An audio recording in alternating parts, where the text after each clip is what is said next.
കുരുക്ഷേത്ര യുദ്ധഭൂമിയിൽ നിർവികാരനായി നിന്ന പാർത്ഥന് സാരോപദേശം നൽകിയ പാർത്ഥസാരഥിയുടെ പേരിൽ ഒരു നാട് മുഴുവൻ അറിയപ്പെടുക. അതാണ് മുതുപിലക്കാട് ശ്രീ പാർത്ഥസാരഥി ക്ഷേത്രം. ഏവർക്കും ക്ഷേത്ര പുരാണത്തിലേക്ക് സ്വാഗതം.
കുരുക്ഷേത്ര യുദ്ധത്തോളം പഴക്കമുണ്ട് മുതുപിലക്കാട് ശ്രീ പാർത്ഥസാരഥി ക്ഷേത്രത്തിന്. ചേരവംശത്തിലെ ഒരു രാജാവിന് പാണ്ഡവരിലെ പ്രമുഖനായ അർജുനൻ നൽകിയ വിഗ്രഹമാണ് ഈ ക്ഷേത്രത്തിൽ പ്രതിഷ്ഠിച്ചിട്ടുള്ളതെന്നാണ് ഐതിഹ്യം. ഇത് മുതുപിലക്കാട് കാർഷിക സമൃദ്ധിയാൽ പുകൾപ്പെട്ട ഒരു ഗ്രാമം. ചരിത്രവും ഐതിഹ്യവും കൈകോർക്കുന്ന ഈ ഗ്രാമത്തിൽ നാനാജാതി മതസ്ഥർക്ക് അഭയമായി നിലകൊള്ളുന്ന പുണ്യക്ഷേത്രമാണ് മുതുപിലക്കാട് ശ്രീ പാർത്ഥസാരഥി ക്ഷേത്രം. കുരുക്ഷേത്ര യുദ്ധഭൂമിയിൽ വിഷണ്ണനായി നിന്ന അർജുനന് ഗീതാ ഉപദേശം നൽകിയ പാർത്ഥസാരഥിയാണ് ക്ഷേത്രത്തിലെ പ്രതിഷ്ഠ. നൂറ്റാണ്ടുകൾ പഴക്കമുണ്ട് ക്ഷേത്രത്തിന്. ഐതിഹ്യ സമ്പുഷ്ടമാണ് ഈ ക്ഷേത്രം. ചേര സാമ്രാജ്യത്തിൻ്റെ ഭാഗമായിരുന്നു ക്ഷേത്രം സ്ഥിതി ചെയ്തിരുന്ന പ്രദേശം. പ്രബലനും സമ്പന്നനുമായിരുന്ന ഉദയൻ ചേരലാതനായിരുന്നു ചേര സാമ്രാജ്യത്തിൻ്റെ അധിപൻ. നമസ്കാരം. കേരളത്തിലെ ശ്രീകൃഷ്ണ അതിപുരാതനമായ ശ്രീകൃഷ്ണ ക്ഷേത്രങ്ങളിലൊന്നായ മുതുപിലക്കാട് ശ്രീ പാർത്ഥസാരഥി ക്ഷേത്രത്തിന് കുരുക്ഷേത്ര യുദ്ധത്തോളം പഴക്കമുണ്ട്. ഈ ക്ഷേത്രത്തിൻ്റെ ഉത്ഭവത്തെ സംബന്ധിച്ച് നാട്ടിൽ പ്രചരിക്കുന്ന ഐതിഹ്യങ്ങൾ വളരെ നല്ല ഒരു ഐതിഹ്യമുണ്ട്. ഈ മുതുപിലക്കാട് പ്രദേശം ഉൾപ്പെടുന്നത് ചേര രാജവംശത്തിലെ ഉദയൻ ചേരൻ എന്ന രാജാവിൻ്റെ അധീനതയിലായിരുന്നു ഈ പ്രദേശം. കുരുക്ഷേത്ര യുദ്ധത്തോടനുബന്ധിച്ച് പാണ്ഡവർ ചേര രാജാവിൻ്റെ സഹായം അഭ്യർത്ഥിച്ചുകൊണ്ട് ദൂതനെ അയച്ചു. ചേര രാജവംശത്തിൻ്റെ എല്ലാവിധ പിന്തുണയും കുരുക്ഷേത്ര യുദ്ധത്തിന് പാണ്ഡവർക്ക് അനുകൂലമായിട്ട് കൊടുക്കാമെന്ന് അദ്ദേഹം ഏൽക്കുകയും സൈന്യസമേതം പാണ്ഡവ സഹായത്തിനായിട്ട് എത്തിച്ചേർന്ന ചേര രാജാവ് ചേര രാജാവിന് അഡീഷണലായിട്ടൊരു ഡ്യൂട്ടി കൂടി നിർവഹിക്കപ്പെടാനായിട്ട് പാണ്ഡവർ ആവശ്യപ്പെട്ടു. 18 ദിവസത്തെ യുദ്ധസമയത്തെ ഭക്ഷണം കൂടി നൽകാനുള്ള അധിക ചുമതല അദ്ദേഹത്തിന് നൽകി. അദ്ദേഹത്തിന് ഏൽപ്പിച്ച എല്ലാ ജോലികളും തികഞ്ഞ ഉത്തരവാദിത്വത്തോടുകൂടി നിർവഹിക്കുകയും അതിൽ പാണ്ഡവർ വളരെയധികം സംപ്രീതരാകുകയും ചെയ്തു. യുദ്ധാനന്തരം പാണ്ഡവർ ഈ രാജ്യങ്ങൾ, അവരെ സഹായിച്ച രാജ്യങ്ങളെല്ലാം സന്ദർശിക്കുന്ന വേളയിൽ ചേര രാജാവായ ഉദയൻ ചേരൻ്റെ സമീപത്തെത്തുകയും മധ്യമ പാണ്ഡവനായിട്ടുള്ള അർജുനന് നമ്മളുടെ ഉദയൻ ചേര മഹാരാജാവിന് 4 വിഗ്രഹങ്ങൾ കൊടുക്കുകയും ചെയ്തു. ആ 4 വിഗ്രഹങ്ങളിൽ ഒന്നാണ്, അതിവിശിഷ്ടമായിട്ടുള്ള സ്ഥലങ്ങൾ പ്രതിഷ്ഠിക്കാനായിട്ട് ഏൽപ്പിച്ച വിഗ്രഹങ്ങളിൽ ഒന്നാണ് മുതുപിലക്കാട്ട് സ്ഥാപിച്ചതെന്നാണ് വിശ്വാസം. ഈ സ്ഥലത്തിൻ്റെ നമ്മളുടെ ഈ ക്ഷേത്രത്തിൻ്റെ ഉടമസ്ഥാവകാശം തെക്കേ മലബാറിലെ പ്രസിദ്ധമായിട്ടുള്ള ഇല്ലമായിട്ടുള്ള ഊമമ്പള്ളി മനക്കാർക്ക് കൊടുക്കുകയും രാജാവ് കൽപ്പിച്ചു കൊടുക്കുകയും ചെയ്തു. അതിൻ്റെ ഭരണ ചുമതലയും കാര്യങ്ങളും കൊടുക്കുകയും ചെയ്തു. പിന്നീട് ശതകങ്ങൾ പിന്നിട്ടപ്പോഴത്തെ കാലാന്തരത്തിൽ ഈ ക്ഷേത്രം നശിക്കുകയും ജീർണാവസ്ഥയിലാവുകയും ചെയ്തു. നൂറ്റാണ്ടുകൾ പിന്നിട്ടപ്പോൾ ഇത് കാട് മൂടപ്പെട്ട അവസ്ഥയിലായി തീരുകയും ചെയ്തു. അതിനുശേഷം ഇവിടെ കാട് പിടിച്ച് കിടന്ന ഈ പ്രദേശത്തേക്ക് ഒരു ദിവസം പുല്ലരിയാൻ വന്ന ഒരു സ്ത്രീ, വെള്ളത്തശ്ശേരി കുടുംബാംഗമായിട്ടുള്ളൊരു സ്ത്രീ ഇവിടെ പ്രവേശിച്ചു. ഇടയ്ക്ക് പുല്ലരിഞ്ഞുകൊണ്ടിരുന്നപ്പോൾ അരിവാളിന് മൂർച്ച കൂട്ടാൻ വേണ്ടി ഒരു കരിങ്കല്ലാണെന്ന് തെറ്റിദ്ധരിച്ച് വിഗ്രഹത്തിൽ അത് തേക്കുകയും അവിടെ നിന്ന് രക്തം പൊടിയുകയും ചെയ്തു. ഭയചകിതയായി തീർന്ന സ്ത്രീ അവിടെ ബോധം കെട്ട് വീഴുകയും ചെയ്തു. ബോധം വന്നതിന് ശേഷം നാട്ടുകാരെ വിളിച്ചറിയിപ്പിക്കുകയും ഇങ്ങനെ ഒരു വിഗ്രഹം അവിടെ നിന്ന് കണ്ടെടുക്കുകയും ചെയ്തു. പിന്നീട് അവിടെ അന്നത്തെ നാട്ടിലെ ഏറ്റവും പ്രബലമായിട്ടുള്ള കുടുംബമായിരുന്നു വാര്യവീട്ടിൽ കുടുംബം. ആ വാര്യവീട്ടിൽ കുടുംബത്തിൽ ഈ അമ്പലം പണിയുന്നത് വരെ നമ്മളുടെ വിഗ്രഹം അവിടെ സൂക്ഷിക്കുകയും വളരെ ഭയഭക്തി ബഹുമാനത്തോടു കൂടി ഭക്തി ആദരവോടുകൂടി അവിടെ സ്ഥാപിക്കുകയും ചെയ്തു വീട്ടിൽ. പിന്നീട് ആ സമയത്ത് അതായത് ഈ വിഗ്രഹം കണ്ടെടുത്ത സമയത്ത് ആളുകൾ മുതുകിലാപ്പാടെന്ന് ഉച്ചത്തിൽ ശബ്ദിക്കുകയും ആ പേര് ലോപിച്ചാണ് മുതുവിലാക്കാട് എന്നായിത്തീരുകയും ചെയ്തു എന്നാണ് ഐതിഹ്യം. പിന്നീട് വിഗ്രഹം നമ്മുടെ ക്ഷേത്രത്തിൽ പ്രതിഷ്ഠ നടത്തി അവിടെ സ്ഥാപിച്ചു എന്നുള്ളതാണ് ഇതിനെപ്പറ്റിയുള്ള ഐതിഹ്യം. മുതുവിലാക്കാട് ഗ്രാമത്തിന്റെ ദേശദേവനാണ് പാർത്ഥസാരഥി. മനമുരുകി പ്രാർത്ഥിക്കുന്ന ഭക്തർക്ക് എന്നും അഭയമാണ് ഈ പുണ്യക്ഷേത്രം.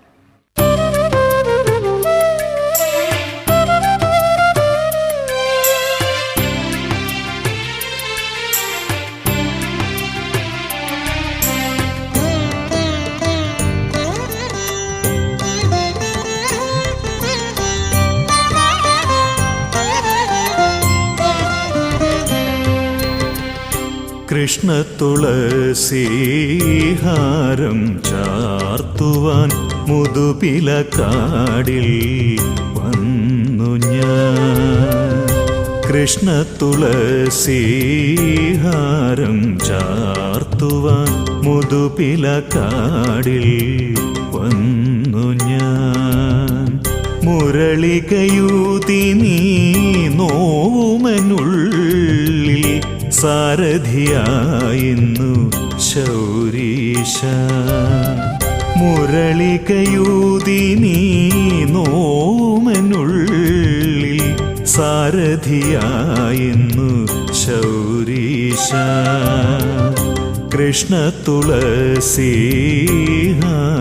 ചാർത്തുവാൻ മുതുപിലക്കാടിൽ വന്നു ഞാൻ.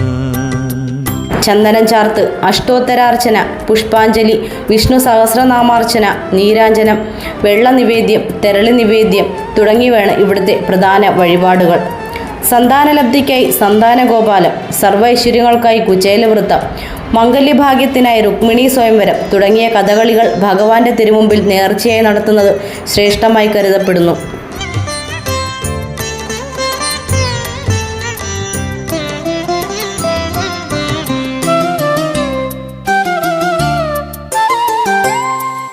ചുറ്റുവിളക്കിൽ മുങ്ങും ശ്രീലകം, മഞ്ഞപ്പട്ടാടയിൽ ഹരികൃഷ്ണം.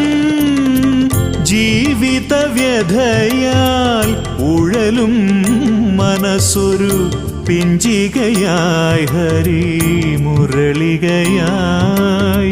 മുതുപിലക്കാടിൻ നീലമയൂരമേ കൈതൊഴാം നിത്യം വസുദേവ. മുതുവിലാക്കാട് ശ്രീ പാർത്ഥസാരഥി ക്ഷേത്രത്തിലെ തിരുവുത്സവത്തിന് ഏപ്രിൽ 5 കൊടിയേറും. 12 മുതുവിലാക്കാട് പൂരത്തോടെ സമാപനമാകും. അങ്കുരാർപ്പണമില്ലാതെ വിധിപ്രകാരമുള്ള താന്ത്രിക വിധിക്ക് ശേഷം കൊടിയേറ്റ് നടത്തുന്ന ധ്വജാതി ഉത്സവമാണ് മുതുപിലാക്കാട് നടക്കുന്നത്. ക്ഷേത്രം തന്ത്രി കൊടിയേറ്റിൻ്റെ തലേ ദിവസം തന്നെ താന്ത്രിക കർമ്മങ്ങളിലൂടെ പ്രസാദശുദ്ധി വരുത്തുകയും കൊടിയേറ്റ് ദിവസം ബിംബശുദ്ധി വരുത്തി പാർത്ഥസാരഥിയിൽ നിന്നും അനുജ്ഞാപൂജ നടത്തി അനുവാദം വാങ്ങുകയും ചെയ്യുന്നു. തുടർന്ന് ദേവന്റെ സമീപസ്ഥാനിയായ ഗരുഡന്റെ ചൈതന്യം കൊടിക്കൂറയിൽ ലയിപ്പിക്കുന്നു. തുടർന്ന് ധ്വജദേവതമാർക്ക് ബലി നടത്തിയതിനു ശേഷം കൊടിയേറ്റ് നടത്തുന്നു. കൊടിമരത്തിൽ കൂടി ദേവചൈതന്യം നാടെങ്ങും പ്രസരിക്കുമെന്നാണ് വിശ്വാസം. മുതുപിലാക്കാട് ശ്രീ പാർത്ഥസാരഥി ക്ഷേത്രത്തിലെ തിരുവുത്സവത്തിന് ഏപ്രിൽ 5-ന് തുടക്കം കുറിക്കും. വൈകിട്ട് 7:30 നടക്കുന്ന തൃക്കൊടിയേറ്റിന് കീഴ്ത്താമരശ്ശേരി മഠത്തിൽ ജാതവേദവര് കേശവര് ഭട്ടതിരിപ്പാട്, രമേശ് ഭട്ടതിരിപ്പാട് എന്നിവർ നേതൃത്വം നൽകും. കേരളത്തിലെ പ്രത്യേകിച്ച് കൊല്ലം ജില്ലയിലെ അതിപുരാതനമായ ചരിത്ര പ്രാധാന്യമുള്ള ഏക പാർത്ഥസാരഥി ക്ഷേത്രമെന്നറിയപ്പെടുന്ന മുതുപിലാക്കാട് ശ്രീ പാർത്ഥസാരഥി ക്ഷേത്രത്തിൻ്റെ തിരുനാൾ മഹോത്സവം മീനമാസത്തിലെ രോഹിണി ദിവസമാണ്. കൊടിയേറി 8-ാം ദിവസമാണ് ഉത്സവം സമാപിക്കുന്നത്. ഒരു വലിയ ചടങ്ങാണ് തൃക്കൊടിയേറ്റ് ദിവസം നടക്കുന്നത്. അതിനോടനുബന്ധിച്ചുള്ള വിശേഷ പൂജകളും പ്രത്യേകിച്ച് ഉത്സവബലി മറ്റെല്ലാ പൂജകളും ഒരു സംഭവമായിട്ടാണ് ഭക്തജനങ്ങൾ കാണുന്നത്. 8-ാം ദിവസം വമ്പിച്ച ആറാട്ടോടുകൂടിയാണ് ഉത്സവം സമാപിക്കുന്നത്. അതുപോലെ ക്ഷേത്രത്തിലെ അഷ്ടമരോഹിണി വളരെ പ്രാധാന്യമുള്ള ഒരു സംഭവമാണ്. ഭഗവാന്റെ തിരുനാൾ ദിവസമായ അഷ്ടമരോഹിണി ദിവസം രാവിലെ 5 മണിക്ക് ആരംഭിക്കുന്ന പാൽപ്പായസ പൊങ്കാലയും അതിനുശേഷമുള്ള കഞ്ഞി കറി ചേർന്നുള്ള അന്നദാനവും വളരെ ഇഷ്ടമായൊരു ചടങ്ങായിട്ടാണ് നടത്തപ്പെടുന്നത്. രാവിലെ 5 മണിക്ക് തന്നെ ക്ഷേത്രം തന്ത്രി രമേശ് കുമാർ ഭട്ടതിരിപ്പാട് ക്ഷേത്രത്തിൽ ഭണ്ഡാര അടുപ്പ് ജ്വലിപ്പിക്കുകയും അതിനുശേഷം അഗ്നി മേൽശാന്തി ഏൽപ്പിക്കുകയും മേൽശാന്തി അഗ്നി പകർന്ന് എല്ലാ പൊങ്കാല അടുപ്പിലേക്കും ഭക്തജനങ്ങൾക്ക് നൽകുകയും അതിനുശേഷം 7 മണിയോടുകൂടി പഞ്ചവാദ്യത്തിൻ്റെയും കുത്തുവിളക്കെന്നതിൻ്റെ അകമ്പടിയോടെ പൊങ്കാല നിവേദിക്കുകയും അതിനുശേഷം അന്നദാന ചടങ്ങുമാണ് നടക്കുന്നത്. അതേപോലെ ക്ഷേത്രത്തിലെ പ്രധാന പരിപാടിയായ ശിവരാത്രി മഹോത്സവം, അതേപോലെ ശ്രീ ധർമ്മശാസ്താവിന് സമൂഹ നീരാഞ്ജന വിളക്ക് തുടങ്ങിയ വിശിഷ്ടമായ ചടങ്ങുകൾ ഈ ക്ഷേത്രത്തിൽ നടക്കാറുണ്ട്. ഈ ക്ഷേത്രത്തിൻ്റെ ഉയർച്ചയ്ക്കും ഐശ്വര്യത്തിനും ഈ നാട്ടിലെ എല്ലാ ഭക്തജനങ്ങളുടെയും അകവഴിഞ്ഞ സഹായവും സഹകരണവും ഉണ്ടാകാറുണ്ട്. ഈ പുരാതന ക്ഷേത്രം കൊല്ലം ജില്ലയിലെ ഏക പാർത്ഥസാരഥി ക്ഷേത്രം എന്ന് പറഞ്ഞ പോലെ വളരെ പ്രസിദ്ധമായ തന്നെ എല്ലാ ചടങ്ങിലും എല്ലാവരെയും പങ്കാളിത്തം നല്ല രീതിയിൽ ഇനിയും ഉണ്ടാകട്ടെ എന്ന് അഭ്യർത്ഥിച്ചുകൊണ്ട് നിർത്തുന്നു. നമസ്കാരം. 8:30 മുതൽ കഥകളി സന്താനഗോപാലം, 6-ന് രാത്രി 9-ന് ലോകത്തെ ആദ്യത്തെ ദൃശ്യകലാരൂപമായ പാവക്കൂത്ത്, 7-ന് രാവിലെ 9-ന് സർപ്പക്കാവിൽ 100 പാലും, രാത്രി 7:30 മുതൽ നൃത്തനാടകം, 8-ന് രാത്രി 7-ന് ഇരട്ടത്തായമ്പക, തുടർന്ന് നൃത്തനാടകം, 9-ന് രാവിലെ 9-ന് ഉത്സവബലി, രാത്രി 8:30-ന് നാടൻപാട്ട്, 10-ന് രാവിലെ 7-ന് കൊടിക്കീഴിൽ പറ, വൈകിട്ട് 6-ന് തിരുവാതിര, 11-ന് വൈകിട്ട് 5-ന് ആന എഴുന്നള്ളത്ത്, രാത്രി 9 മുതൽ പള്ളിവേട്ട എഴുന്നള്ളത്തും വിളക്കും, തിരുവുത്സവ ദിനമായ 12-ന് രാവിലെ 8:30-ന് വിളക്കും തൃക്കൊടി ഇറക്കും.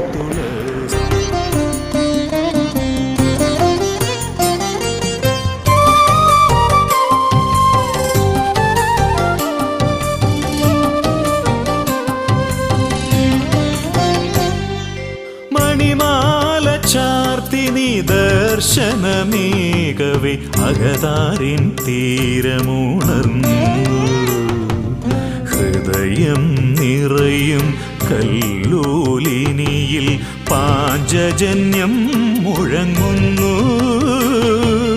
ഹൃദയം നിറയും കല്ലോലിനിയിൽ പാഞ്ചജന്യം മുഴങ്ങുന്നു. കൃഷ്ണ മുതുപിലാക്കാടിൽ വന്നു നിറയൂ. മുതുപിലാക്കാട് പൂരം ഉത്സവ പ്രേമികൾക്ക് എന്നും ആവേശമാണ്. ഏഷ്യയിലെ തന്നെ ഏറ്റവും വലിയ എടുപ്പുകാളകളാണ് ഈ പൂരത്തിന് മെയ്ക്കരുത്തിന്റെ തോളിലേറിയെത്തുന്നത്. ഉച്ചയ്ക്ക് 3 മുതൽ ഗംഭീരമായ പകൽപൂരം. ഏഷ്യയിലെ ഏറ്റവും വലിയ നന്ദികേശ രൂപമായ മുതുപിലാക്കാട് പാർത്ഥിവൻ, കോട്ടാത്തല കതിരവൻ, മുതുപിലാക്കാട് പാർത്തൻ, പുന്നമൂട് അഭിമന്യു, പൈപ്പുമുക്ക് ഭദ്ര തുടങ്ങി വമ്പന്മാർ കൈക്കരുത്തിന്റെ തോളിലേറി പാർത്ഥസാരഥിക്ക് മുമ്പിലെത്തും. കൂടാതെ മുതുപിലാക്കാടും പരിസര പ്രദേശങ്ങളിൽ നിന്നുമായി ചെറുതും വലുതുമായ കെട്ടുരുപ്പടികൾ, ഫ്ലോട്ടുകൾ, ഗജവീരന്മാർ തുടങ്ങിയവ പൂരത്തിന് വർണ്ണക്കാഴ്ചയൊരുക്കും. തുടർന്ന് കോമഡി സ്റ്റേജ് ഷോ. മുതുപിലാക്കാട് പ്രദേശത്തുനിന്ന് മാത്രമല്ല ഈ നാടിൻ്റെ വിവിധ ഭാഗങ്ങളിൽ നിന്ന് പോലും ചെറുതും വലുതുമായ നിരവധി കെട്ടുരുപ്പടികൾ ഈ ക്ഷേത്രത്തിൻ്റെക്കെത്തുക എന്നതാണ് ഏറ്റവും പ്രധാനപ്പെട്ട കാര്യം. കോട്ടാത്തല കതിരവൻ, മുതുപിലാക്കാട് പാർത്ഥിവൻ, അതുപോലെ തന്നെ പുന്നമൂട് അഭിമന്യു, മിഥിലാപുരി അർജുനൻ അടക്കമുള്ള നിരവധി കെട്ടുരുപ്പടികൾ ഈ ക്ഷേത്രത്തിലേക്ക് എത്തുകയാണ്. ഈ ഉത്സവത്തിലോടൊപ്പം എത്തുന്ന വഞ്ചിമുക്ക് ഭദ്ര, ചെറുതും വലുതുമായിട്ടുള്ള നിരവധി ഫ്ലോട്ടുകൾ, ആന നേർച്ചകൾ ഒക്കെ ഈ ക്ഷേത്രത്തിൻ്റെ ഉത്സവത്തെ സമ്പുഷ്ടമാക്കുമെന്നതിൽ എടുത്തു പറയേണ്ട പ്രത്യേകതയാണ്. ഈ വർഷത്തെ തിരുവുത്സവത്തോടനുബന്ധിച്ച് പറക്കെഴുന്നള്ളത്ത് 2024 മാർച്ച് 26 ആരംഭിച്ച് ഏപ്രിൽ 3 അവസാനിക്കുകയാണ്. ഭഗവാൻ നാട് കാണാൻ പോകുന്ന ഓരോ ഭക്തരുടെയും വീട്ടിൽ വളരെ ആദരവോടുകൂടി ഭക്തർ ഭക്ത്യാദരപൂർവ്വം ആഗ്രഹിച്ചിരുന്ന പറക്കെഴുന്നള്ളത്ത് ദേവപ്രശ്ന വിധിപ്രകാരം ഈ വർഷം പുനരാരംഭിച്ചിരിക്കുകയാണ്. അത് അത്തരം ദേവപ്രശ്ന വിധിപ്രകാരം പറക്കെഴുന്നള്ളത്ത് പുനരാരംഭിച്ച ഭക്തിയാദരപൂർവം നാട്ടിലേക്ക് ഇറങ്ങുന്ന ഒരു മംഗളകർമ്മം കൂടിയാണ് 2024 മാർച്ച് 26 രാവിലെ. പറക്കെഴുന്നള്ളത്ത് തീർത്ത ശേഷം ഏപ്രിൽ 4 അഷ്ടമംഗല ദേവപ്രശ്നത്തിൻ്റെ പരിഹാരകർമ്മങ്ങളുടെ 1-ാം ഘട്ടം ഏപ്രിൽ 4 ക്ഷേത്രത്തിൽ താന്ത്രിക വിധിപ്രകാരം നടക്കുകയാണ്. തുടർന്ന് ഏപ്രിൽ 5 മുതൽ ക്ഷേത്രത്തിൽ 1-ാം ഉത്സവം ആരംഭിക്കുകയും നിരവധിയായിട്ടുള്ള കലാകാരന്മാരുടെ കലാവിരുന്ന് ഈ നാടിനെ എല്ലാ ഭക്തജനങ്ങളെയും നല്ല സന്തോഷത്തിലേക്ക് എത്തിക്കുമെന്നതിൽ സംശയമില്ല. മുതുപിലാക്കാട് പൂരം കാണാൻ അന്യദേശങ്ങളിൽ നിന്ന് തന്നെ ആളുകൾ എത്തുകയാണ്. ഈ ക്ഷേത്രവും ഈ ഗ്രാമവും പ്രശസ്തിയുടെ പടവുകളിലേക്ക് എത്തുന്ന മുതുപിലാക്കാട് ശ്രീ പാർത്ഥസാരഥിയുടെ തിരുവുത്സവത്തിലേക്ക് എല്ലാ ഭക്തജനങ്ങളെയും എല്ലാ കലാസ്നേഹികളെയും വളരെ സന്തോഷപൂർവ്വം സ്വാഗതം ചെയ്യുന്നു. മുതുപിലാക്കാട് ഗ്രാമം ഇനി ഉത്സവ ലഹരിയിലാണ്. ഉത്സവത്തിന്റെ തത്സമയ ദൃശ്യങ്ങളുമായി ഏപ്രിൽ 12 ഉച്ചയ്ക്ക് 3:30 മുതൽ ഞങ്ങളുമുണ്ടാകും. ഇനിയൊരു പുതിയ ക്ഷേത്ര വിശേഷവുമായി വീണ്ടും കാണാം. ഏവർക്കും നന്ദി, നമസ്കാരം.